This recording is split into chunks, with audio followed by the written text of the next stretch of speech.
अस्सलामुअलैकुम नाज़रीन, मैं हूं अब्दुल अजीम। 7H न्यूज़ में आपका इस्तकबाल है। खुतबुल्लापुर बोरामपेट में टीआरएस की जानिब से किसानों को पासबुक तकसीम किए गए। इस मौके पर मिनिस्टर श्रीनिवास यादव, MP माला रेड्डी, MLC संभीर राजू के अलावा दूसरों ने भी शिरकत की।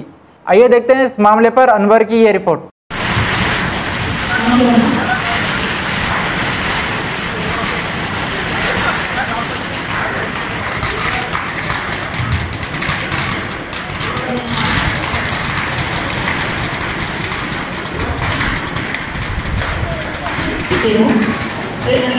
చాలా మంది రైతులు కొన్ని ధరలు కాలంలో తీసుకునే పరిస్థితులు, కానీ ఇంకా అసలు మంచిగా చేసేది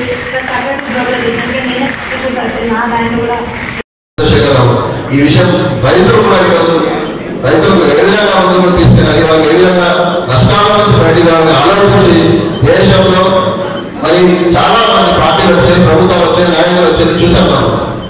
రైతే రాజు అని చెప్పినటువంటి ప్రభుత్వాలు, పార్టీలు, నాయకులు ఏ వాళ్ళు కూడా రైతు గురించి ఆలోచించే విషయం మనకు తెలుసు. రైతే రాజు అని చెప్పిన నాయకులు ఎవరు ఆలోచించుకున్న రైతుల గురించి ఇంకా ఇబ్బందున్నటువంటి పరిస్థితుల నుంచి బయటకు ఎవరనే ఉద్దేశంలో ఈ రోజు మన ముఖ్యమంత్రి గారు చక్కటి కార్యక్రమం చేశారు. వారికి మనందరి పక్షాన కూడా మరొకసారి ధన్యవాదాలు తెలియజేస్తూ రైతుల కోసం నీళ్ళు ఇస్తాము, 24 గంటలు కరెంట్ ఇస్తాము. ఆ గవర్నమెంట్ వచ్చింది కాబట్టి మనం అందరం కూడా మంచి కొత్త కొత్త రకాలుగా పంటలు పండించుకోవాలి. కొత్త కొత్త పరికరాలుగా లేటెస్ట్ ట్రాక్టర్లు కానీ మాట్లాడుకోవాలి, చర్చించుకోవాలని చెప్పి రైతు సమావేశం ఏర్పాటు చేయడం జరిగింది.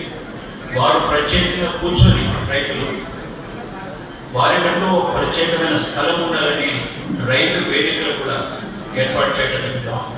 జిల్లాలో ఇప్పటికే 7 రైతు వేదికలు మన మండలాలలో 7 రైతు వేదికలకు మనం ల్యాండ్ కూడా ఇవ్వడం జరిగింది. ఎకరం అటు ఇటుగా కొన్ని చోట్ల 2 ఎకరాలు కూడా ఇవ్వడం జరిగింది. దాని వెంటనే మరి మన నందారెడ్డి గారు కూడా బాగా పరిశీలన చేస్తూ ఉన్నారు. కేసీఆర్ గారు దేశ చరిత్ర ఆత్మహత్యలు చేస్తున్నారు, గిట్టుబాటు ధరలు అందుతలేదనే ఉద్దేశంతో, ఎన్నో ఇబ్బందులతో గురవుతున్నారనే ఉద్దేశంతో కేసీఆర్ గారు ఎకరానికి 4,000 రూపాయలు అందించడం జరిగింది. నిజంగా చెప్పాలంటే ఇది చరిత్రలోనే గొప్ప విషయం. మన జీతాలు భరించుకోవాలి మన కేసీఆర్ గారిని. ముఖ్యంగా అగ్రికల్చర్ రైతులను కోరేంటంటే ఈ వచ్చిన పెట్టుబడిని రైతులు కేవలం వ్యవసాయంలో ఉపయోగించాలి. చాలా మంది వచ్చే ప్లాన్ చేస్తున్నారు, దానికి రూపాయలు ఇచ్చేటువంటి కార్యక్రమాన్ని కూడా ఈ దేశంలో ఎక్కడ లేదు. రెండోది, గర్భిణీ స్త్రీలకు కూడా మరి పుట్టబోయేటువంటి పిల్లలకు ఆ తల్లికి కానీ ఆ కుటుంబానికి కానీ కేసీఆర్ కిట్ ద్వారా ఆడపిల్ల పుట్టిన 13,000, మరి మగ పిల్లలు పుట్టిన 12,000 రూపాయలు. దాంతో పాటు ఆ పిల్లల అవసరాలకు కావలసినటువంటి ఆ వస్తువులు కూడా మనం జరుగుతుంది. అదేవిధంగా పెన్షన్ల కార్యక్రమం కూడా పెన్షన్ అడగనే గుడి దగ్గరికి రా, బడి దగ్గరికి రా, ఎంఆర్ఓ చుట్టూ తిరుగుమని పదే తిప్పుతుండే. ఇప్పుడు ఆ యొక్క సమస్య లేకుండా డైరెక్ట్ మీ అకౌంట్ లోనే ఆ పెన్షన్ వేసేటువంటి కార్యక్రమం. కొత్త పెన్షన్ తీసుకోవాలంటే గతంలో ఏం చెప్తుండే, ఉన్నోడు చచ్చిపోతే ఇంకోటి ఇస్తామంటుండే. ఇప్పుడు మన ప్రభుత్వం వచ్చిన తర్వాత అంతగా అందరికీ